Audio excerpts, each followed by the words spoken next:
नमस्कार दोस्तों, online study and latest news में आपका एक बार फिर से स्वागत है।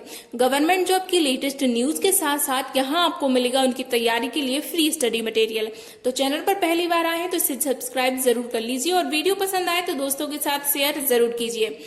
मित्रों, यहाँ हम पढ़ रहे हैं नंबर सिस्टम के अंतर्गत। ये हमारा सेकंड पार्ट है। हम आपको फर्स्ट पार्ट बता दें, ये हमने फर्स्ट पार्ट में ये सारे फॉर्मूले जो हैं पढ़े थे और इसके साथ साथ इनके कुछ बेसिक्स क्वेश्चन भी सॉल्व किए थे। अगर आपने फर्स्ट पार्ट नहीं देखा तो उसे आप जरूर देख लीजिए, लिंक आपके लिए डिस्क्रिप्शन में मिल जाएगी। इसके साथ साथ आप हमारा टेलीग्राम ग्रुप भी ज्वाइन कर सकते हैं, उसकी लिंक भी डिस्क्रिप्शन में दी गई है। ये है संख्या पद्धति के अंतर्गत जो योग है, संख्याओं का योग, उसके अंतर्गत ये हमारा सेकंड पार्ट है। यहाँ पे हम कुछ क्वेश्चन सॉल्व करेंगे जो फॉर्मूले हमने फर्स्ट वीडियो में पढ़े हैं उनके आधार पर। तो चलिए शुरू करते हैं। हमारा क्वेश्चन है 44 धन 46 धन 48 इस प्रकार डैश डैश गया है धन 98 और इनका योग हमें ज्ञात करना है।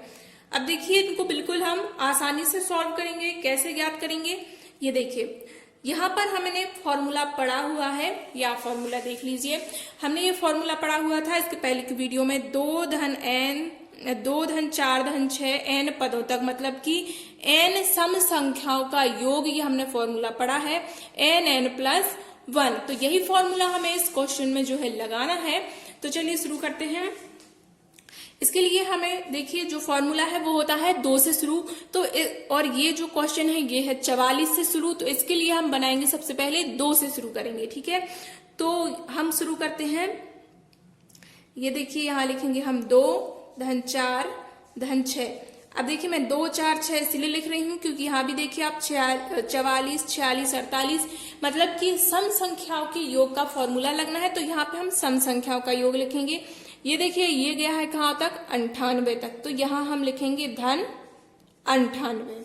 अब देखिए, यहाँ तो 44 से शुरू हुआ था पर हमने कहाँ से लिख दिया, 2 से। तो अब इस पूरे में जो 2 और 44 के बीच की जो संख्याएं हैं, 44 के पहले की जो संख्याओं का योग है वो हमें माइनस करना होगा। तो यहाँ हम माइनस कर देंगे। कितना माइनस करना है, 2 धन 4 धन। अब देखिए कहाँ तक माइनस करना, ये है 44। 44 के पहले की सम संख्या, 44 के पहले की सम संख्या होती है 42। तो यहाँ पर हम माइनस कर देंगे 2 से लेके 42 तक के अंकों का योग माइनस कर देंगे। कितने में से, 2 से लेके 98 तक के अंकों का योग में से 2 से लेके 42 तक के अंकों का योग माइनस कर देंगे। तो हमें मिल जाएगा 44 से लेके 98 तक की संख्याओं का योग। अब फॉर्मूला हमारा था कि 2 से लेके n पदों तक सम संख्याओं का योग। फॉर्मूला था n+1, ये हमारा फॉर्मूला था। पर यहाँ पे जो n है ये कहलाता है nवां पद। तो यहाँ हमें ज्ञात करना है। देखिए, जैसे ये 2 है, ये है पहला पद। देखिए यहाँ पर जिस प्रकार 2 है पहला पद, 4 दूसरा पद, 6 है तीसरा पद। तो इसी श्रृंखला में बताना है जो 98 है ये कौन सा पद है। ये मैंने पहली वीडियो में भी समझाया था, यहाँ फिर से देख लीजिए। 98 में हम क्या करेंगे, 2 का भाग दे देंगे। 98 में हम 2 का भाग देंगे तो कितना आ जाएगा, 2 चौके 8 2 9 18, मतलब कि 49वां पद। ये कौन सा पद है, 49वां पद है। मतलब अगर आप इन सबके बीच की संख्याओं को लिख लेंगे और फिर गिनेंगे तो 98 आएगा, 49वें नंबर पे आएगा, ठीक है। तो ये हो गया 49वां पद। इसी प्रकार 2 है यहाँ पे पहला पद, ये दूसरा पद। अब पता करना है कि 42 कौन सा पद है। तो 42 में हम कर देंगे 2 का भाग, तो ये आ गया 21वां पद। देखिए 2 दूनी 4 और 2 एकम 2, तो ये आ गया 21वां पद। चलिए अब हम फॉर्मूला लगा देते हैं। फॉर्मूला हमारा मालूम है सबको, n+1। यहाँ पे पहले इस वाले में लगाएंगे तो n का मान कितना है, 49 और n+1 मतलब कि कितना हो जाएगा, 49 धन 1, तो कितना आ गया, 50 माइनस इसमें लगाएंगे। यहाँ पे है 21वां पद। तो यहाँ n का मान हो गया 21 और गुणा हो जाएगा n+1 मतलब कि कितना आ गया, 22। चलिए तो अब हम इसको सॉल्व कर देते हैं। 50 का गुणा हम 49 में करेंगे और 21 का गुणा हम करेंगे 22 में। तो 49 का गुणा हम 50 में करेंगे तो ये आ जाएगा हमारा 2450 और यहाँ पर माइनस 21 का गुणा हम 22 में करेंगे तो ये आ जाएगा 462। इनको हम माइनस कर देंगे, 2450 में से 462 हम घटा देंगे तो यह आ जाएगा हमारा 1988। ये हो गया हमारा आंसर। यदि आपको सवाल के बीच में कोई चीज समझ में नहीं आ रही है तो आप हमें कमेंट करके जरूर बता दीजिए ताकि हम उसका सॉल्यूशन आपके लिए दे सकें। ये हमारा अगला प्रश्न यहाँ पर दिया गया है 1 का वर्ग, 2 का वर्ग धन 3 का वर्ग धन ये गया है धन 20 के वर्ग तक हमें ज्ञात करना है। ये है हमारा 4th नंबर का फॉर्मूला। चलिए तो शुरू करते हैं इसका सॉल्यूशन। फॉर्मूले का फॉर्मूला था हमारा कि n तक की संख्याओं के वर्गों का योग निकालने के लिए फॉर्मूला था n प्लस 1 2n प्लस 1 और अपॉन था 6। अब यहाँ पर n की जो वैल्यू है वो क्या मानी जाती है, जो सबसे लास्ट में जो संख्या दी गई है वो n की वैल्यू है। मतलब कि यहाँ पर n की वैल्यू कितनी है, 20 n की वैल्यू है। तो चलिए इस फॉर्मूले में हम 20 का जो वैल्यू है पुट करते हैं। यहाँ पे आ जाएगी 20 मल्टीप्लाई n प्लस 1, मतलब कि 20 प्लस 1 कितना हो गया 21। अब ये है 2n प्लस 1, मतलब कि n में हमें 2 का मल्टीप्लाई करना है और प्लस 1 कर देना है। तो 20 में जब हम 2 का मल्टीप्लाई करेंगे तो आएगा 40 और 40 प्लस 1 तो आ गया 41 और ये डिवाइड बाई कितना है 6 है। हम इसको काट सकते हैं, 3 से कट जाएगा, 3 दूनी 6, 30 आते 21, 2 एकम 2, 2 इधाम 20। बस अब इनका हमें गुणा कर लेना है, 7 गुणित 410। देखिए 41 में हमने 10 का गुणा कर दिया तो ये 410 आ गया गुणित 7। इसका हम गुणा कर लेंगे, 0 7 एकम 7, 7 चौके 28। ये आंसर आ गया हमारा 2870, 2870 जो है हमारा आंसर आ गया। देखिए 1 से लेके 20 तक की संख्याओं के वर्गों का योग हमने कितने जल्दी निकाल लिया, सिर्फ एक फॉर्मूले से। ये वीडियो आपको अच्छा लग रहा है तो इसे लाइक जरूर कर दीजिए और इस प्रकार के और क्वेश्चंस के लिए आप इसे शेयर जरूर कीजिए ताकि जब ज्यादा से ज्यादा व्यूज आएंगे तब हम इस प्रकार की और वीडियोस आपके लिए जरूर लाएंगे। हमारा नेक्स्ट क्वेश्चन है 15 का घन धन 16 का घन धन 17 का घन धन 25 का घन, ये इन सब का योग हमें ज्ञात करना है। तो ये हमारा यहाँ लगेगा लास्ट फॉर्मूला। ये हमने पढ़ा हुआ था 1 का घन 2 का घन 3 का घन डैश डैश n का घन, और ये फॉर्मूला था n प्लस 1 बाय 2 और n सबका होता है होल स्क्वायर। तो इस फॉर्मूले को हम यहाँ पर कैसे लगाएंगे चलिए देखते हैं। देखो यहाँ पर है 1 से शुरू और यहाँ पर है 15 से शुरू। तो इसके लिए हम वही करेंगे जो हमने पहले सवाल में किया था। इसको हम 1 से शुरू करने के लिए बना लेंगे 1 का घन धन 2 का घन धन 3 का घन, और ये कहाँ तक जाएगा, ये जाएगा मित्रों हमारा 25 का घन तक, क्योंकि यहाँ पर जो लास्ट संख्या है वो है 25, तो ये जाएगा 25 के घन तक। अब हम माइनस क्या करेंगे, यहाँ देखिए यहाँ पर 14 है, अरे सॉरी यहाँ पर 15 है, तो 15 के पहले एक संख्या कौन सी आती है 14, तो यहाँ पे हम माइनस कर देंगे 1 का घन 2 का घन और ये जाएगा 14 का घन। ठीक है ना, आपको समझ में आ गया होगा। यहाँ 15 से 25 के बीच के घनों का योग निकालना है। तो हमारे पास जो फॉर्मूला है वो 1 से शुरू होता है, इसलिए हमने इसको 1 से लेके n तक के पदों के फॉर्म में बना लिया है। तो 1 से लेके 25 तक के वर्गों का योग निकालेंगे, उसमें से हम घटा देंगे 1 से लेके 14 तक के घनों का योग घटा देंगे, तो हमारा निकल आएगा 15 से लेके 25 तक के घनों का योग। चलिए हम फॉर्मूला लगाते हैं। सबसे पहले इसमें हमारी n की वैल्यू क्या हो जाएगी, यहाँ पर n की वैल्यू हमारी है 25। ये देखिए जो लास्ट संख्या होती है वही n की वैल्यू होती है, और इस वाले ब्रैकेट में n की वैल्यू कितनी है 14। ठीक है ना, चलिए तो फॉर्मूला लगाते हैं। एक बार हम फॉर्मूला लिख लेंगे n प्लस 1 डिवाइड बाई 2 और ये है स्क्वायर। यही फॉर्मूला इन दोनों में लगेगा।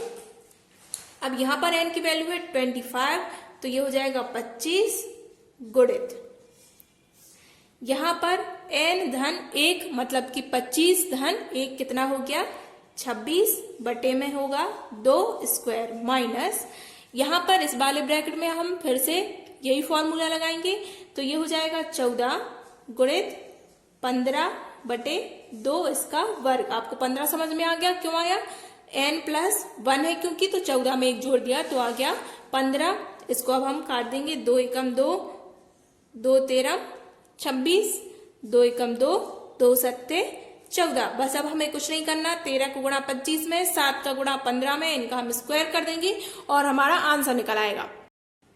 यहाँ हमने 25 को गुणा जो है 13 में कर दिया, 25 का गुणा 13 में किया तो यह आ गया 325 और इसका वर्ग माइनस 15 का 7 में गुणा किया तो 15 सत्ते 105 का वर्ग। ये देखिए, ये 13 का 25 में गुणा किया, 15 का 7 में गुणा कर दिया। हमें इनका वर्ग निकालना है। तो यहाँ आपको बड़ी संख्याएं ली है, हो सकता है इसलिए थोड़ा टाइम लग जाए, पर ये बहुत ही आसान ट्रिक है आपके लिए। इतनी बड़ी संख्याएं बहुत ही कम ही परीक्षा में पूछी जाती है, अधिकतर छोटी संख्याएं पूछते हैं। 325 का जब हम वर्ग निकालेंगे तो यह आएगा 1,05,625 निकल के आएगा, और जब 105 का वर्ग हम निकालेंगे तो यह आएगा 11,025। इसमें से हम इनको माइनस कर देंगे तो ये निकल के आएगा 94,600। ये देखिए हमारा निकल के आ गया आंसर। ये हमारा अगला क्वेश्चन है। 1 का घन, 2 का घन, 3 का घन, धन 10 का घन, इनका हमें योग निकालना है। देखिए कैसे हमारा बिल्कुल 5 सेकंड में निकल के आएगा। फॉर्मूला आप पढ़ चुके हैं, नहीं पढ़ा है तो ये देख लीजिए। ये है n प्लस 1/2 और n सबका हो जाएगा होल स्क्वायर। अब यहाँ पर n जो है इसकी वैल्यू क्या है, जो लास्ट अंक होता है, लास्ट संख्या होती है, वही n की वैल्यू होती है। तो यहाँ पर n का मान कितना है, n का मान है 10। चलिए तो फॉर्मूला लिख लेते हैं, n प्लस 1/2 और इसका हो जाएगा स्क्वायर। तो चलिए यहाँ पे n की वैल्यू रख देते हैं 10 इंटू 11/2। अब देखिए यहाँ पर 11 कैसे आया, n प्लस 1, तो n था 10, 10 में 1 जोड़ दिया तो हो गया 11, इनका हो जाएगा होल स्क्वायर। 2 से हम डिवाइड कर देंगे 10 के लिए तो यहाँ आ जाएगा 5। 5 का गुणा हमने 11 में किया तो ये आ गया 55। 55 का वर्ग हम निकाल लेंगे, 55 का वर्ग निकालेंगे तो 55 का वर्ग निकालने पे आएगा 3025। ये आ गया हमारा आंसर। देखा मित्रों कितने जल्दी आंसर आ रहा है इन ट्रिक्स के साथ। अगर आपको हमारी ट्रिक्स पसंद आ रही है तो चैनल को सब्सक्राइब जरूर कर लीजिए और वीडियो को अपने दोस्तों के साथ शेयर करना मत भूलिए। चलिए ये हमारा नेक्स्ट क्वेश्चन। यहाँ पे लिखा हुआ है 5 का घन, धन 10 का घन, धन 15 का घन, धन 50 के घन तक जो है हमें ज्ञात करना है। अब इसके लिए हम कैसे ज्ञात करेंगे, तो यहाँ सबसे पहले हम एक बात को समझिए। जो ये 10 का घन है इसको हम क्या लिख सकते हैं, इसको हम लिख सकते हैं 2 का घन गुणा 5 का घन। इस प्रकार हम इसको लिख सकते हैं 10 के घन को। इसी प्रकार जो 15 का घन है इसको हम लिख सकते हैं 3 का घन गुणित 5 का घन। ध्यान दीजिए, लिख सकते हैं कि नहीं लिख सकते। इसके लिए हम इस प्रकार लिख सकते हैं 3 का घन गुणित 5 का घन। आप निकाल के देख लीजिए, आंसर एक सा ही आएगा। इनके लिए हम तोड़ के इस प्रकार लिख सकते हैं। तो अब इस पूरे में से हम क्या कॉमन ले रहे हैं, 5 का घन जो है हम कॉमन ले लेंगे। 5 का घन हमने कॉमन ले लिया। अब देखिए यहां से हमने 5 का घन कॉमन ले लिया तो कितना बचा, 1 का घन। धन यहां से हमने 5 का घन कॉमन ले लिया तो यहां बचा 2 का घन। घन मतलब कि क्यूब। यहाँ 15 में से 15 का जो क्यूब है इसमें से हमने 5 क्यूब जो है ये हमने कॉमन ले लिया तो यहाँ पे कितना बचा हमारा। अब देखिए इसी प्रकार जब हम यहाँ जाएंगे लास्ट में तो यहाँ जो 50 का घन है इसमें से हमने 5 का घन कॉमन ले लिया तो ये कितना बचा, 10 का घन। अब देखिए ये बिल्कुल आसान हो गया। यहाँ पे अब हम वही फॉर्मूला लगा देंगे जो हमने इसके पहले लगाया था। इसके पहले जो हमने फॉर्मूला लगाया था वहां n की वैल्यू क्या थी, 10 थी ना, n की वैल्यू 10। चलिए हम उसी क्वेश्चन पे चलते हैं। ये देखिए यहाँ वही क्वेश्चन बन गया पूरा सेम टू सेम। यहाँ आंसर कितना आया था, 3025। तो चलिए यहाँ हमने मान लिए ये आंसर आ गया हमारा 3025। समय बर्बाद क्यों करना, उसी क्वेश्चन को फिर से करके आपको समझ में आ गया होगा, है ना। तो यहाँ 5 का घन है तो 5 का घन कितना होता है, 5 25, 5 125। तो यहाँ हम 125 का गुणा कर देंगे और हमारा निकल के आ जाएगा आंसर। यहाँ हमने गुणा कर दिया 125 का 3025 में तो ये हमारा निकल के आ गया 3,78,125 और ये हो गया हमारा आंसर।